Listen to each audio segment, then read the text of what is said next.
Torah Or Page, Chanukah, Page Lamed Gimel, second column.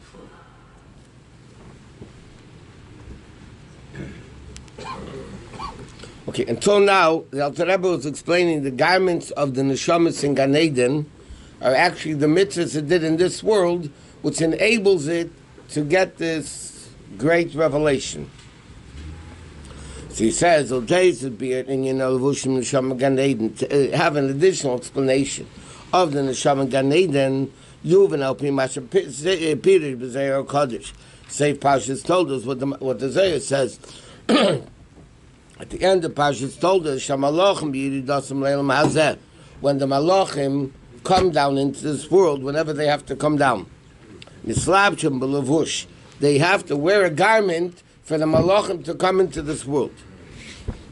Because the Malachim are be'etzem, spiritual, for a spiritual being to come into a physical world, it needs the garment to block the spirituality that it can come into the physical. Is also through a garment. So understanding the reverse. If a malach, in order to come down into this world, needs a garment, so the neshama to go up to Gan Eden needs a garment. In order for the neshama, which is in the physical body, or it was in the physical body, to benefit from the Shechina, and he can has to also be through a spiritual garment. Okay, but l'cheira, the mashal about the angel is not a good mashal. Why? Because the neshama really is ruchnius anyway. It might have been in a physical body, but the neshama is ruchni. So why does the neshama need a garment in Gan Eden? A malach, which is spiritual, needs a garment to come into the physical world. That you need, but why the reverse? Same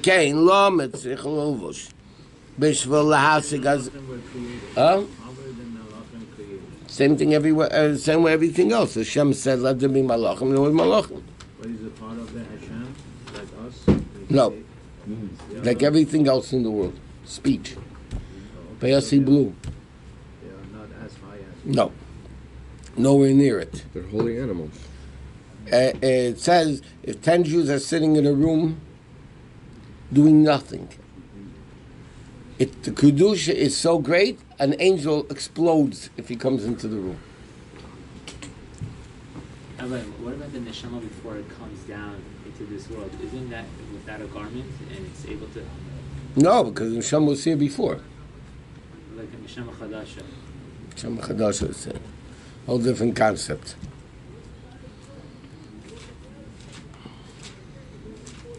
By the way, neshama chadasha doesn't necessarily mean that it was never here before.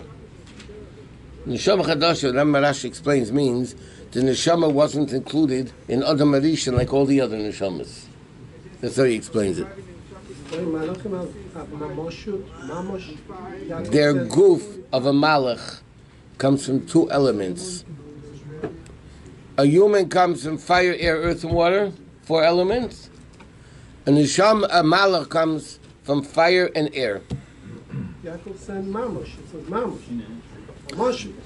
mamosh is of the malachim. That means, relatively speaking, whatever that limitation is, that's what he sent. Okay, so he says, but why does a neshama, which essentially is spiritual, why does a neshama need a garment to be in Gan Eden? The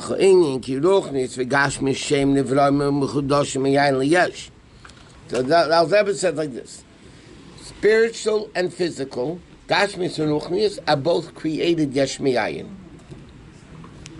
Masha'enkins de vashchina, shugili alukus mamish, like he says in Pashas Chayestan, the Pasuk Avram Zakein. So therefore, alukus is the Maila Meruchnius, which is above Gashmis. Here the Alter Rebbe is saying a very interesting point. The ray of Gan Eden is higher than spiritual. Spiritual and physical are both yesh miyayin, creations of Hashem. He said the Ziv HaShechina is above Ruchnius. As he says clearly. And of course, the L'mayla Mech Ruchnius, just like it's above Gashmius. V'zeh HaMagbi lo shavas HaMashpili lo chen. Kadei shetas Gili Zamamish. Now the question is like this. How can a spiritual entity understand something which is above spirituality? It's way above it. He has explained before, the Neshama is Ruchnius, and Gan Eden is Ruchnius, so why is there an issue? Why is there an issue? But the bottom line is, he's explaining now, the Neshama is Ruchnius, but Gan Eden is higher than Ruchnius. Why is it higher than the Gan? That's what he says. Why is Gan Eden is Ruchnius? No, he says the Ziv HaShechina in Gan Eden, there's Gan Eden, and then there's the Rei of the Shechina. The Rei of the Shechina in Gan Eden, he says clearly, here is above Ruchnius, whatever it means. V'zeh magbil lo shavash pili. Lochein kedei shetasi gilui zamamish. In order for the neshama to understand this level, which is even higher than Ruchnius, Iyaf Shaliyas Kemai de Lavush Mimai Samitzis. Needs a garment to be able to handle it. Otherwise, it's too great a revelation. Meaning, higher than Ruchnius, even for Ruchnius, is too great. And therefore, in order for it to handle it, like you're looking at the sun, it's too bright, you need sunglasses. So you need a garment. Why is he skipping the fact? What? Ruchnius has a Ruchnius has a givul to it. Sure, it has a goal to it. Why is he skipping the fact that the neshama is from Etzem, from its neshama? Not the neshama coming down. Once the neshama comes down, as Al Rebbe says in Tanya, it becomes a yesh. It becomes limited by the body. But when it goes, What does it mean higher than Ruchnius? Why don't they say higher in Ruchnius? Like in Ruchnius is a different level. No, higher than Ruchnius. He's not saying that. What's higher than Ruchnius? It is only osmosis. I mean, That's what he's saying. Ruchnius becomes step by step. Ruchnius and Gashmius are both creations. There's a level higher than creations. Creator. He says the Ziv HaShechina, which is interesting. It's not a common expression what he's saying.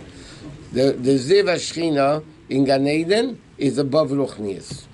And therefore the Neshama, even though it's Ruchni, in order to grasp this level of godliness, which is above Ruchnius, it needs a garment. the neshama is God. It's part of Hashem. Again, for the 10th time. The Neshama coming into the body is not that level anymore. We're not talking about coming to the body. We're talking about when it goes back to heaven. It's still not. Where's it go? Where's it go? Where's Gan Eden? Bria. Where's it going to? It's not going to Atmos. It's going to Bria. It's only going to Bria. It's a piece So of Hashem Bria- going to Bria now. Okay, Bria Hashem and Bria, that is getting a ray of the Shechina which is higher than Ruchnius, and therefore the Neshama and Bria can't handle it. The other day we say that Ruchnius is Ein Sof. It is. Infinite. And there is no infinite. I understand. I think we have to just listen. To see what he says. Relatively speaking, it's Ein Sof. Atzilus is Ruchni? Yeah. Okay. Is there a limitation in Atzilus? Yes. Yes. What does that mean? Ayis Ein Sof. It's Chochmah Ein Sof, Bin Ein Sof, Chesed Ein Sof, Gvura Ein Sof. But it's still limitation that it's Chesed and Gvura and Tiferes. It's 10 spheres. Maybe we confusing Ruchnius with Neshama. Neshama maybe is infinite is for the God. No, Neshama is Ruchnius. That's what he's saying over here. In order for Neshama, which is Ruchnius, needs a garment to handle a level which is above Ruchnius. But Neshama is part of Hashem. That's what he's saying. But it's not when it comes into the body. From a different angle, and I think we have to wait until to hear what the Alter Rebbe says. That's all he's saying. Okay. We don't have to The understand. Alter Rebbe. Why do you not have to understand if you could understand it? I mean, I don't know. I mean, just the Alter Rebbe says in Tanya, and he gets a tshuva, that even though the neshama is bavi ba'apov, but when the neshama comes into the body, it goes through the letters of Vayem Elokim Nasa Adam. It becomes limited. Neshama in the body becomes limited. Even when it leaves the body, it originates in a level of the essence of Hashem. But afterwards, the neshama is put into Gan Eden, which is Bria.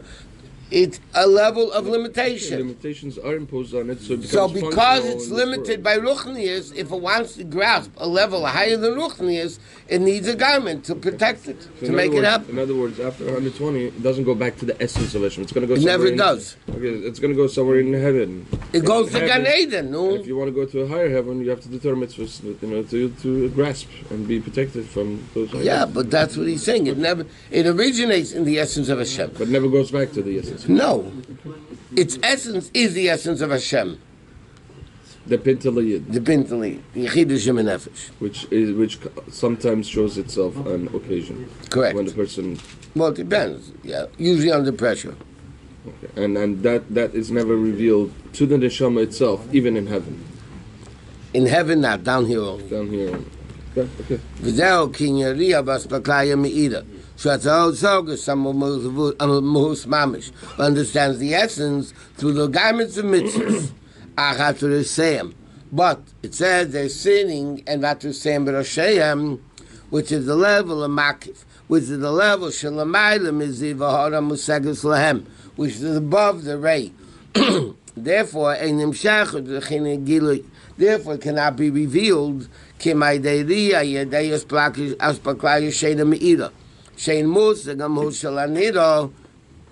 other words, the essence of Hashem cannot be grasped by the neshama in Gan Eden. The neshama needs a garment to make it handle. What is the garment? The mirror. That's Paklai Shena Me'idam. Okay, so he says now, V'zel in Yener Mitzvah. Through something that's not me'ira, it grabs. It blocks it. There's a blockage, he said, in the mirror. There's a blockage behind it. Right? And then it can handle that level. And that's the concept of Ner Mitzvah. Or Ner Hashem Nishmas Adam, Hanu Beis Bechinas Ner. There's two levels of Ner. There's Ner Mitzvah, and there's Ner Hashem Nishmas Adam. Aleph es Baklaya Me'ira. One is a magnifying glass like you spoke before. The level of the mirror. The Indian, he says like this. The Indian like this. Don't forget, this is all starting about Ner Chanukah, right? About the natives of Hanukkah. So he says like this. In there, there's two parts. The oil and the wick. And there's two types of fire. There's neither uchma shel psila or neither chiyura. Even if you look at the flame, right? There's one color that's connected to the wick, and then the blue, and then there's the yellow, which is higher up, which is not connected to the wick. V'nei ha'or shu ikar haned, the primary light of the candle is the light that's nechas b'psila dafka. Dafka, that light, it's a hotter fire.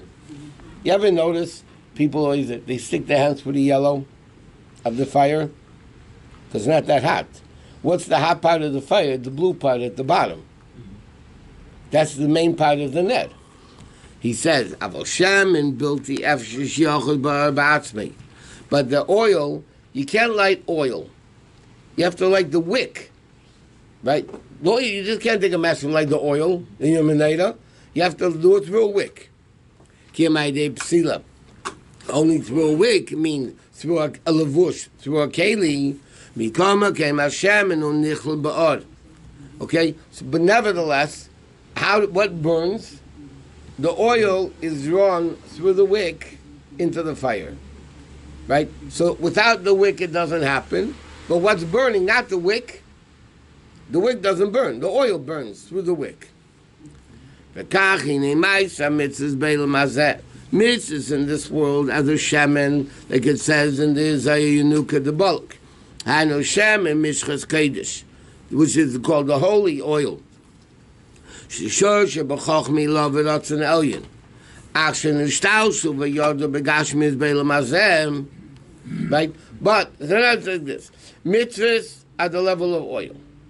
The will of Hashem. But they come down into physical mitzvahs.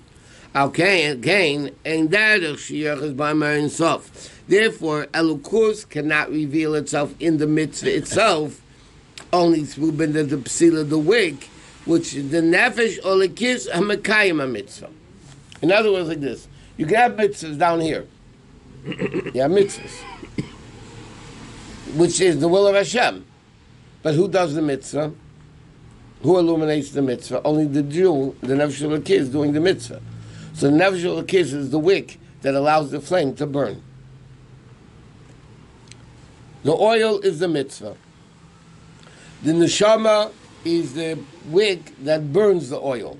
And what's the oil? The oil is the mitzvah itself. There's a mitzvah called tefillin. Yeah, that mitzvah is Shem and Mishchas Kodesh. Yeah, that's the holy thing. But that's a mitzvah down here, is the will of Hashem to put on tefillin. But who puts on tefillin? Who lights it? Who consumes the mitzvah, the kedusha? The neshama, which is the wick. Why does he say that mitzvahs are from Chochmah and Ratzon? Mitzvahs are from Ratzon. Right, he means because there's a reason to the mitzvah also. Primarily, it's Ratzon Aliyah. There are reasons for the mitzvahs. And then he says, then when the Jew does the mitzvah, so he's the wick that illuminates and ignites the fire, the oil. Adam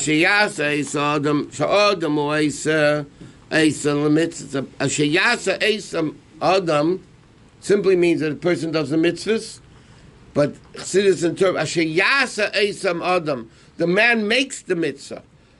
How does tefillin become a mitzvah when a Jew puts it on? That's what makes it a mitzvah, when you put it on, when the Jew does the action. Mashenkin chesed u'umin. V'zeh te'yusam b'Yisrael, hainu ayidei sheyesh b'nefesh. Through the fact that in the nefesh, there's a level, Mesidus Nechad be'echad b'krishma, which is the level, Mesidus Nefesh in echad of krishma, which is bittul, learning Sa'ah Baruch Hu, which is the level of bittul, meaning like this. The wick, the oil and the wick become one. There's a bittul of the oil and the wick together. That's the only way it can light. Because the oil has to go through the wick and burn. So there has to be this unity between the oil and the wick, the bittul. And he says... What does that mean? What? That there's Mrs. Nefesh? No, the bittul of the Jew to Hashem is the Mesiras Nefesh that he does to do the mitzvah, which is revealed in the Lev Hashem Echad. Oh, what does that mean that the Daled is Mrs. Nefesh? You have, when you think about Daled? No, Echad, I'm sorry. Echad. When you think about Echad, you have to think Mrs. Nefesh? Only Yeah. every day or only on Yom Kippur? No, every day. Every day you have to think that you would give up your life when you say Shema? That's what Shema Yisrael Hashem Hashem Echad, that Hashem is the only thing that exists. And therefore, whatever, not killing yourself. Same kavanah you have on Yom Kippur? No, well, yeah, no. I didn't know that. The Mesiras Nefesh means giving up your will for Hashem. Yom Kippur is taking a step further, even you're willing to give up your life for That's Hashem. B'chol Moedecha. We think that. But every day is Yom Kippur. We think Yom Kippur is once a year. I thought when we say B'chol Moedecha, you have to think that you would give up. No, more your Echad. No, Echad. Rabbi, the chesed only means that when they're going to chesed, or the chesed that I we didn't do know. to the goyim? No, Chesed that the Goyim do. What about a guy doing Shalom Mitzvahs B'Nech? Is he a candle with No. a wick No. burning? No, because It's he a doesn't bring mitzvah of Kedusha into the world. Huh? It's a mitzvah. He of doesn't Hashem. bring Kedusha into the world. It's just to make the world civilized. That's it. What if he believes that this mitzvah comes from Moshe Rabbeinu? That's when That's- the Rambam writes, he that's keeps what it Sheva Mitzvahs B'nai Noach.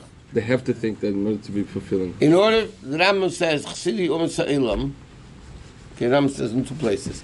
Chassidus U'Mas Ha'elam is a guy that keeps the 7 mitzvahs.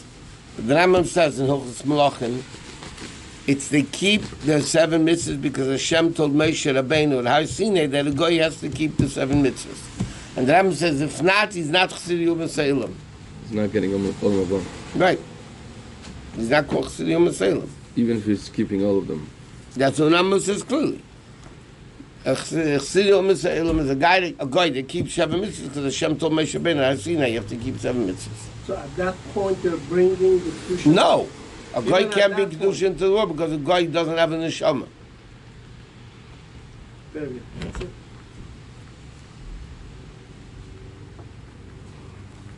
Self-interest, right? When a guy Well, there's only one of the Shev mitzvahs v'neinech. There's only one positive mitzvah. They're all negative. Right? The only positive mitzvah set up a court system. When a goyim set up a court system, they don't bring any kedusha into the world.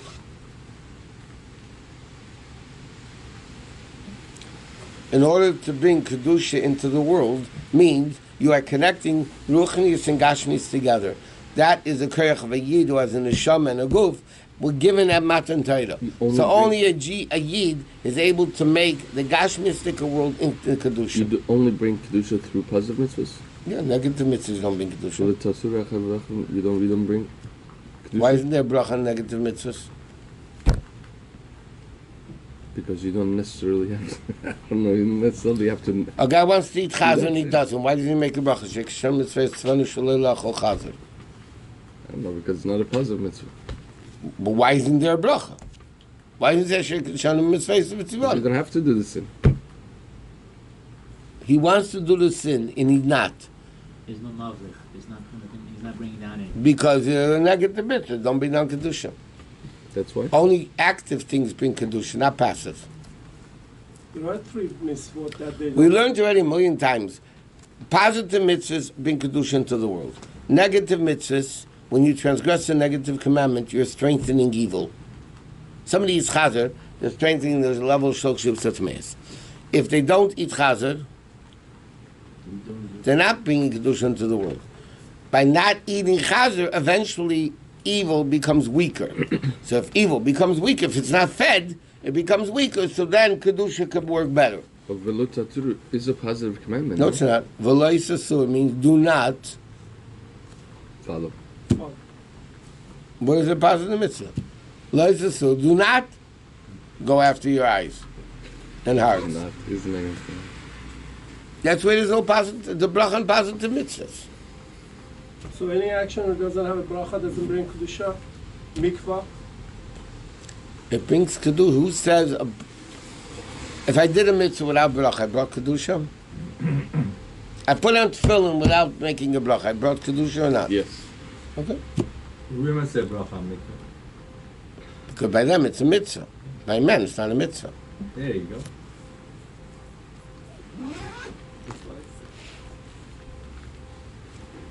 In order to make a bracha, you have to do an active.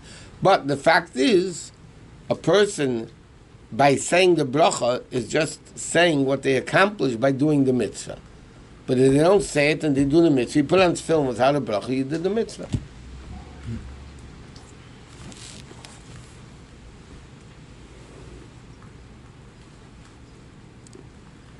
Okay, so he says, commercial of psila, shabon nechazar, it's like the moshel of the wick that holds on to the fire. And the other end, the oil itself, you can't light. Because the nefesh, because it's ruchnius, has this level of bittul. Therefore, the nefesh could be the wick, because it has the bittul to the oil. It's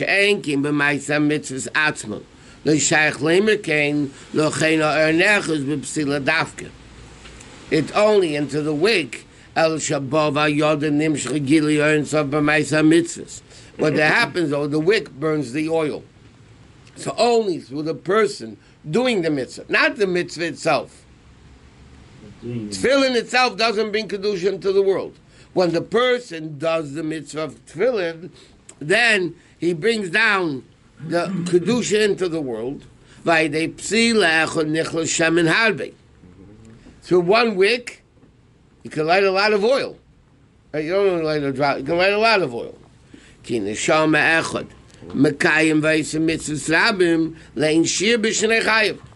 the person during their lifetime does infinite amounts of mitzvahs.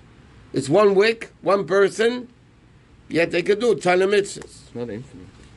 It means relatively speaking.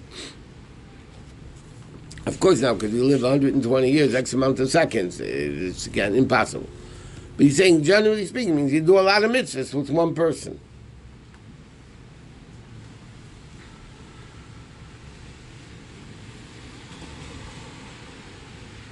So is it good if the wick consumes a lot of oil at the same time, or is it's efficient?